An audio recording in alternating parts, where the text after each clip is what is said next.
एक लड़का था, वह काफ़ी गरीब था। उसके पास ना तो कुछ खाने को था और ना ही रहने को घर था। वह अपने दोस्त के घर रहा करता था। उसने एक छोटी सी कंपनी में पेंटिंग का काम करना शुरू कर दिया। धीरे धीरे उसके पास काफ़ी पैसे भी हो गए। बाद में वह काफ़ी धनी भी हो गया, लेकिन अभी भी उसके अंदर कुछ कमी का एहसास होता था। जब वह छोटा था तभी उसके माता पिता इस दुनिया से चले गए थे। उसने कभी प्रेम को नहीं जाना था।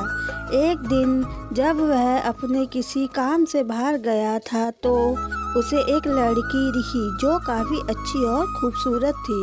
उसको देखते ही इस लड़की को उस लड़के से प्रेम हो गया। वह काफ़ी देर तक उस लड़के को देखती रही। कुछ देर बाद वह लड़की वहाँ से चली गई। कुछ दिनों तक यह लड़का उस लड़की को खोजता रहा, लेकिन वह लड़की ना मिली। लेकिन नियति ने उस लड़की से इस लड़के को मिला दिया। वह लड़की इस लड़के के घर काम की तलाश में आई थी। इस लड़के से मिलने आई थी तो उस समय इस लड़के ने कुछ शब्द भी साफ से नहीं बोल पा रहा था, जिससे लड़की को लगा कि यह लड़का गूंगा है। लड़का भी जान गया था कि यह लड़की हमें गूंगा समझती है।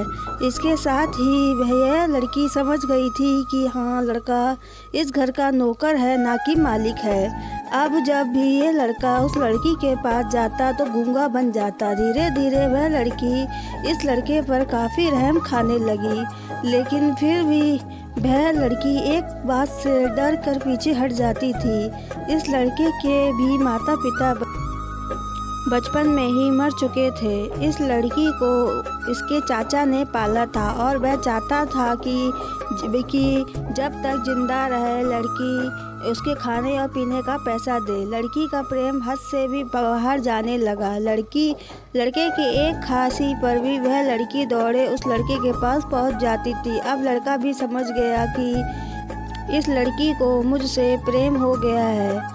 जब उसे सब पता चला तो वह बहुत रोने लगा, क्योंकि उसने गूंगे होने का झूठ बोला था। अब वह दिनों रात रोने लगा। लड़की अपनी सैलरी में से लड़के का इलाज करवाने को कहती थी। एक दिन सुबह ही उस लड़की को पता चला कि वह लड़का हॉस्पिटल में भर्ती है। वह दौड़ते हुए हॉस्पिटल में पहुंची तो उसने देखा लड़का बेड पर बेहोश पड़ा है। उसके आसपास काफ़ी मशीन लगी हुई है। जब लड़की डॉक्टर के पास पहुंची तो डॉक्टर ने उसे बताया कि लड़का अब बोल नहीं सकता। उसने अपनी जीभ काटने की कोशिश की। इसके साथ ही उस डॉक्टर ने लड़की को एक पत्र दिया। उसमें लिखा था, मुझे माफ़ कर देना तुम्हारा दोषी। इस पत्र को पढ़ने के बाद इस लड़के के आंसू से आंसू भर गए। वह दौड़ते हुए मंदिर में गई। उसने भगवान के सामने कसम खाया कि जब तक वह लड़का बोलने नहीं लगता तब तक वह कुछ नहीं खाएगी, भले ही वह मर क्यों ना जाए। इधर डॉक्टर भी उस लड़के का इलाज कर रहे थे। ईश्वर ने दोनों के मन की बात कबूल कर ली और अब लड़का बोलने लगा, लेकिन वह अपनी याददाश्त खो गया था। अब उसे कुछ भी याद नहीं था। अब उसके बाद लड़की ने उसके याददाश्त के लिए काफ़ी कुछ किया, लेकिन याददाश्त ना आ सका। अगर प्रेम की नींव को झूठ पर रखा जाए तो वह गिर ही जाता है। दोस्तों, अगर आपको हमारी स्टोरी पसंद आए तो हमारी वीडियो को लाइक करें, चैनल को सब्सक्राइब करें। आपको किस टाइप की स्टोरी चाहिए इसका लिए आप कमेंट कर सकते हैं। देखने के लिए आपका बहुत बहुत धन्यवाद।